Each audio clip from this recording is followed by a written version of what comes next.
3, 2, 1, partez. Baptiste Serein, comme à Confesse.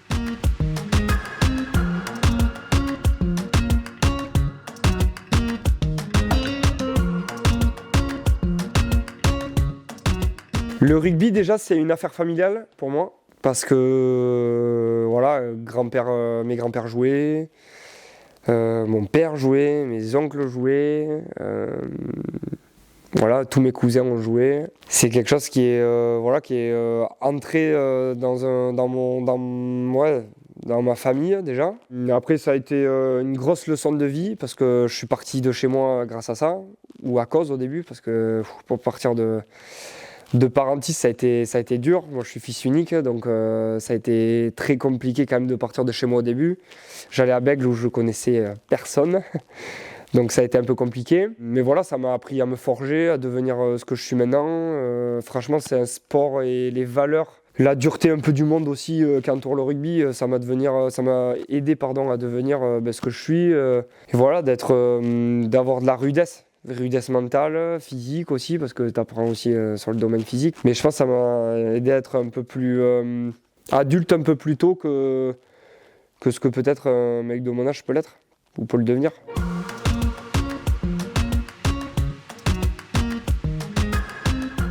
Je vis une très belle jeunesse grâce à ce sport. Franchement, je sais que je suis chanceux d'être là. Mais je veux être chanceux le plus longtemps possible.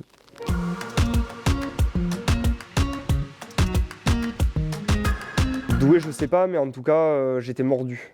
Et c'est quelque chose qui me passionnait.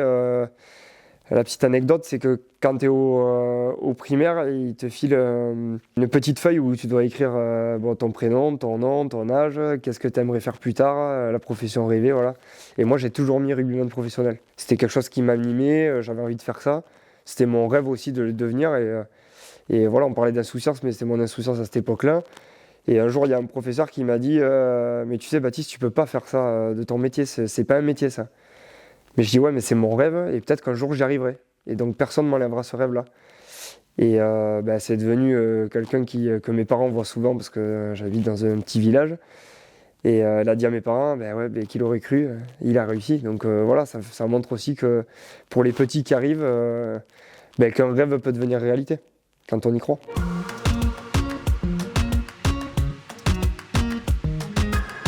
C'est difficile. C'est difficile et ça je peux en parler parce que je l'ai vécu. Ce qui était ma force moi dans mon début de carrière, c'était mon insouciance. Et plus tu rentres dans un âge mature et plus on essaie de te faire penser collectivement.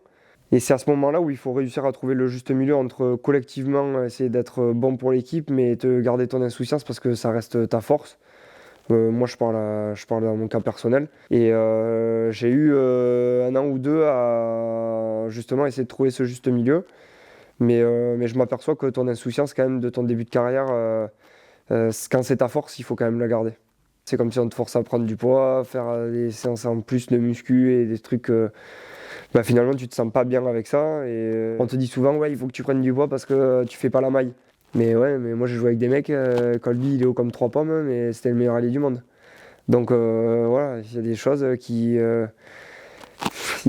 pour moi il n'y a pas de règle, il faut bien se sentir dans son corps et foncer sur ses qualités surtout.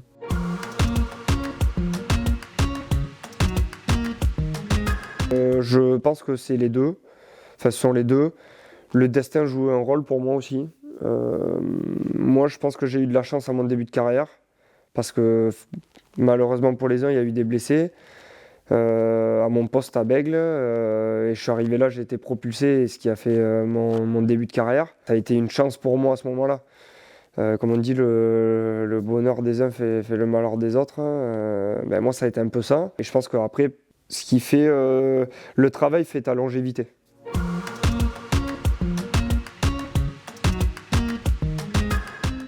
Oui, parce que tant qu'il reste attractif, il est dans le vrai. La qualité aussi du championnat fait que. Là où je suis un peu moins d'accord moi avec le fonctionnement, c'est que je trouve qu'il y a trop de matchs, le calendrier est trop imposant, quoi.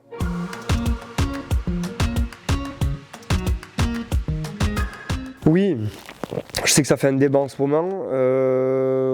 été une chance pour moi à ce moment-là. je suis d'accord pour ne pas parler quand on ne parle pas à l'arbitre et tout. Après, il faut que tout le monde comprenne qu'on est tellement engagé dans nos trucs, que c'est tellement notre passion et c'est tellement que des fois, ben, on se laisse un peu. Voilà, on est humain. Hein. Mais je serais contre à devenir comme certains sports. Donc oui, on essaie de travailler là-dessus. Moi aussi, moi j'étais un peu très chiant par moment, une époque. J'essaie d'être beaucoup moins maintenant. Par contre, je suis pas du tout d'accord au fait que, par exemple, l'arbitre ne parle pas avec l'arbitre, qu'il n'y ait pas une discussion, qu'il n'y ait pas un échange avec l'arbitre. Pour moi, l'arbitre, il doit avoir une interaction avec le capitaine.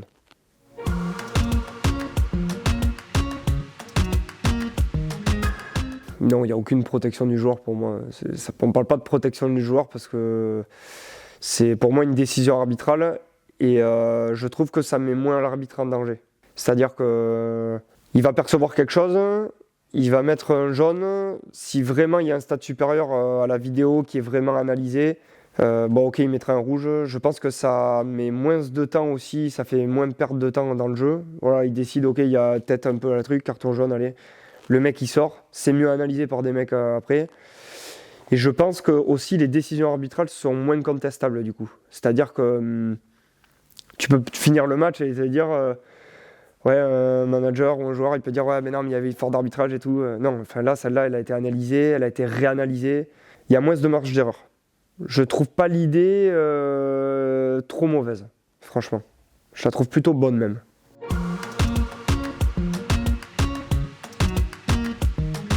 Impossible.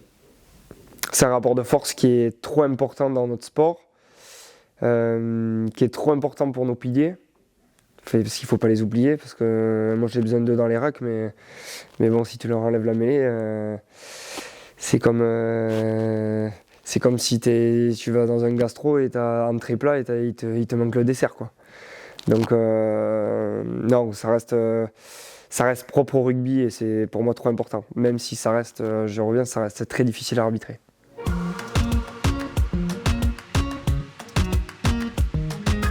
Je pense qu'il y a plein de choses. C'est le respect déjà. C'est les respecter. Les respecter, c'est que quand il y a une mêlée qui va pas, une touche, c'est toujours être là derrière eux. C'est les encourager. Moi, je suis comme ça. Je les lâche jamais. J'essaie d'être. Mon énergie, j'essaie de leur filer, quoi. Même s'il y a un truc qui va pas, quoi. Ça m'est arrivé où j'ai mon talonneur qui va louper 3 touches d'affilée, mais les 3 touches, il sait que je serai là. 3 touches qu'il va louper avant la mêlée, je sais, je vais avoir un mot pour lui, je vais avoir une accolade, Voilà, après c'est question de personnalité, hein. C'est d'être là pour eux, c'est quand il y a le travail de merde, c'est de temps en temps quand il faut passer sous les roues du camion, il faut y aller. Leur montrer qu'aussi toi t'as pas peur et même si t'es pas foutu comme eux, c'est de leur montrer que toi t'as pas peur et qu'il n'y a rien qui te fait peur.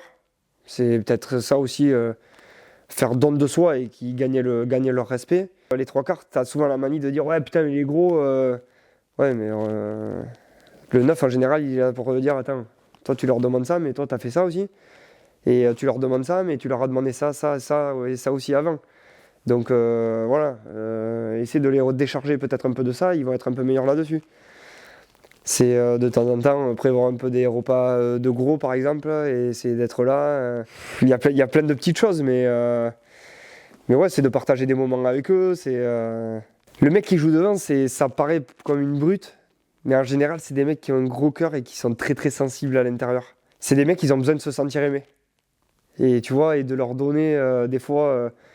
Voilà, c'est de leur dire aussi quand c'est bien, putain, t'as été énorme quoi. C'est des petits trucs comme ça.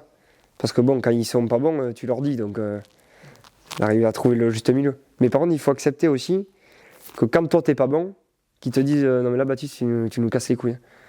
Et là par contre, t'inquiète, je vais changer.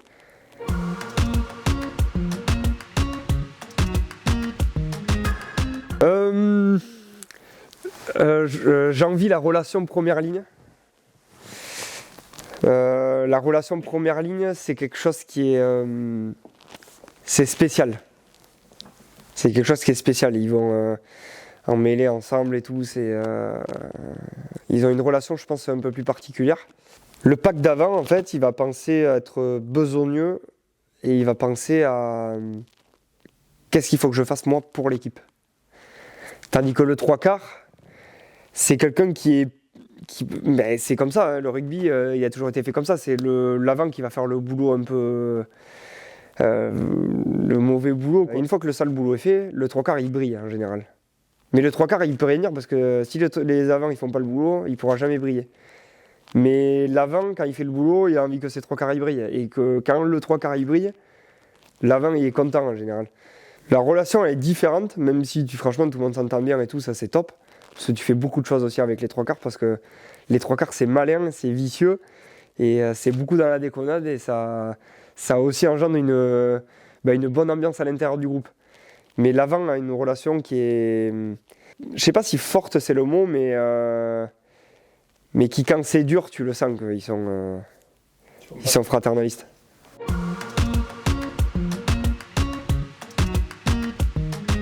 Être bon avec la presse, c'est important. Parce que maintenant, tout est analysé, quoi. J'aimerais te parler de plein de trucs, de conneries, mais malheureusement, je pourrais pas, quoi. Je pourrais pas parce que, imagine, je te dis un truc de fou et derrière, tu vas avoir les réseaux sociaux. Ça va prendre de l'ampleur. Ça va être relayé par le média A, par le média B, le média C. Et c'est un engrenage après. Et le problème, c'est qu'après, tu peux être jugé pour quelque chose que tu as dit, qui des fois est sorti de son contexte, ou des fois que tu dis sur l'énervement et que finalement tu te dis, mais attends, mais j'ai dit ça, mais en fait, non, mais je suis débile, quoi. Non, mais non. En fait, non. Et t'aimerais revenir en arrière, un truc comme ça. Et du coup, des fois, tu peux passer pour un mec qui est. Ouais, un but de sa personne, qui est. Mais il se prend pour qui, lui il est pas modeste, ouais, mais j'en suis sûr que c'est un mauvais mec.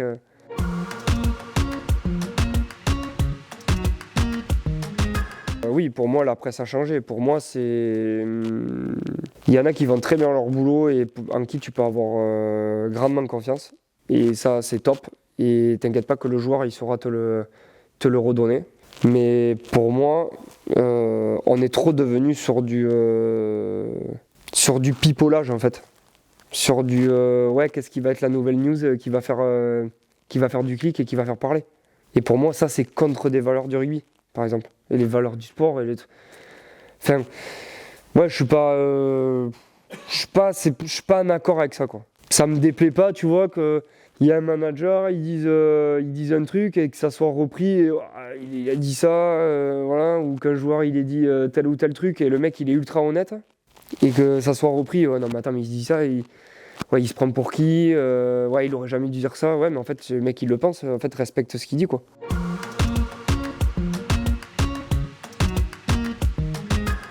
Il s'est mis ça en place pour en fait protéger les jeunes, hein, et les joueurs qui vont parler. Parce que maintenant, le média pour avoir un effet positif ou négatif sur une équipe, un joueur, un arbitre, des supporters, un club. Mais c'est dingue,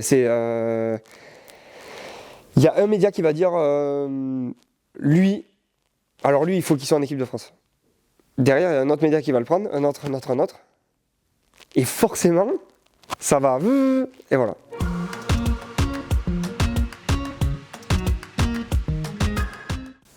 Oui, parce que moi, on me l'a souvent dit. Parce qu'un bon client, c'est un mec qui parle et qui est dans la globalité de ce qu'il dit, qui est le plus honnête possible. Parce que. Ou qui parle et parce qu'il a.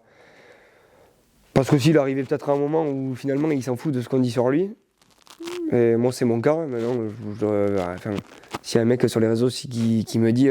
Qui dit ouais, mais lui, il est comme ci, il est comme ça. En fait, je m'en fous. Moi, le plus important, c'est que tous les gens qui me connaissent, ou qui ne me connaissent pas déjà, et qui viennent me parler, à la fin de notre discussion, qu'ils ne disent pas bah, lui, c'est pris pour un autre, il n'a pas voulu me signer un truc, il n'a pas voulu. Voilà, ça, c'est important pour moi. À la fin d'un match, je vais n'importe où. Franchement, j'essaie de faire tout à tout le monde, quoi. Alors, des fois, tu es pris par le temps et tout. Mais voilà, moi, c'est ça être important. Et qu'un mec qui se dise ça m'est arrivé plusieurs fois de recevoir des messages, je pensais que tu étais comme ça, putain, merci pour mon fils, tu lui as signé ça, merci d'avoir pris le temps et tout. Ben voilà, mais moi, ma petite victoire, c'est ça, tu vois. Alors que la personne qui va parler sur toi, mais sur plein de trucs, enfin, tu lis des choses, des fois, c'est aberrant quand t'es joueur, tu te dis, ça te dépasse. Ou des mecs, j'ai des mecs dans mon entourage, ils me disent putain, mais lui, oh, mais lui, j'ai envie de le tarter et tout, putain, mais qu'est-ce qu'il dit ouais, il dit comme ci, il est comme ça. Mais j'ai dit, mais attends, mais toi, t'es qui pour parler de lui comme ça en fait? J'ai dit, mais t'es. Et j'ai dit ça à certaines de mes meilleurs potes, j'ai dit, mais en fait, tu le connais pas donc. J'ai dit, moi je le connais, ben non, il est pas du tout comme ça quoi.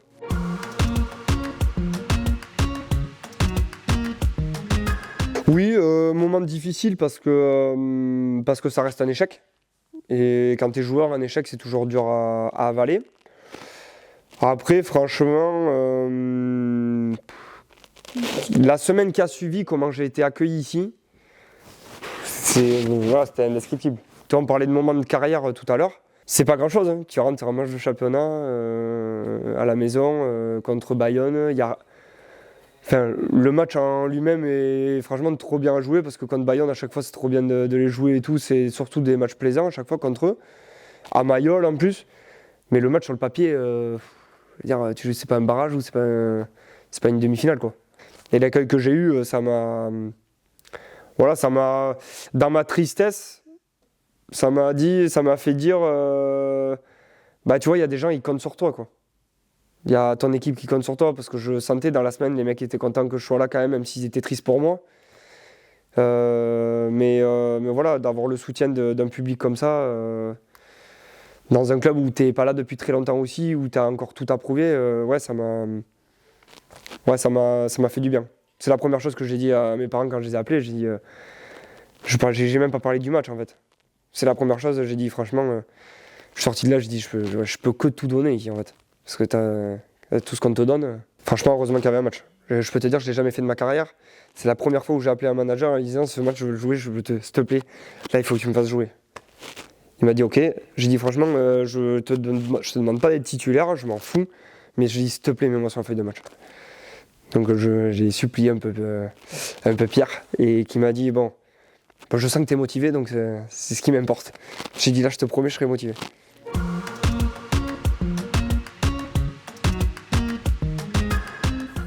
Je me sentais concerné par l'aventure du truc en fait. Parce que t'as fait 2 mois et demi, t'as fait les matchs de prépa, même si c'est un coup d'arrêt, je me sentais plus à l'intérieur de l'équipe. Tu vis les choses un peu différemment. Mais par contre, devant le match, ouais, j'étais pris, il me tardait l'heure des matchs, il me tardait de voir. J'avais souvent beaucoup de mecs au téléphone, savoir comment ça allait. Voilà, je m'intéressais de l'intérieur, si tu veux. J'allais essayer de prendre des infos, de comment ça allait, comment était le groupe. C'était plus, ouais, de temps en temps, j'avais quelques-uns comment était la stratégie. Parce que ça m'intéresse, parce que j'aime bien ça, tu vois. Voilà, t'es toujours trop déçu de ne pas y être et de ne pas partager l'aventure humaine avec eux. Mais moi, j'étais très triste après pour les mecs parce que il y avait certains avec qui j'ai donné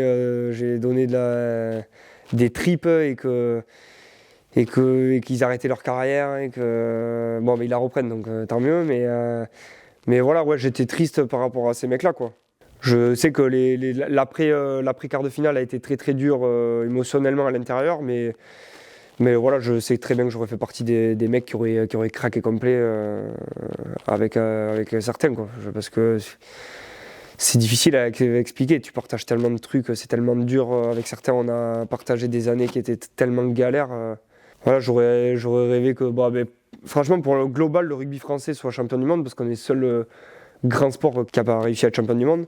Ça aurait été une récompense pour certains mecs qui ont connu la galère et qui auraient été représentants de toute la génération, nous, qui nous ont bercé un peu et où ça a été très dur d'être en équipe de France. Voilà, j'aurais été content pour tous ces mecs-là aussi.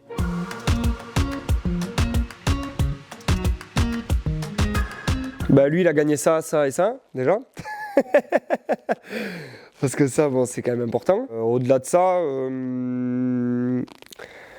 j'aimerais qu'on me dise que j'ai toujours été quelqu'un de droit, d'honnête, qui était là pour le collectif, que son seul intérêt, c'était le collectif. Ça, c'est... Voilà. Après, mes qualités rugbystiques, certains vont te trouver comme ça, d'autres vont te trouver comme ça, d'autres, voilà. Ça, peu importe. Nous, on sait ce qui fait nos qualités, ce qui font nos qualités ou nos défauts. Voilà.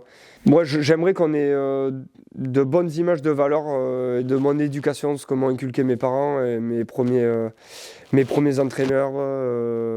J'aimerais qu'on retienne que je suis quelqu'un de bienveillant parce qu'il y a beaucoup de monde qui l'a été pour moi et que voilà, j'aime l'être pour les autres. Franchement, quand tu sors du monde du rugby et qu'on retient que t'es un bon mec, je pense que t'as gagné pas mal de choses déjà.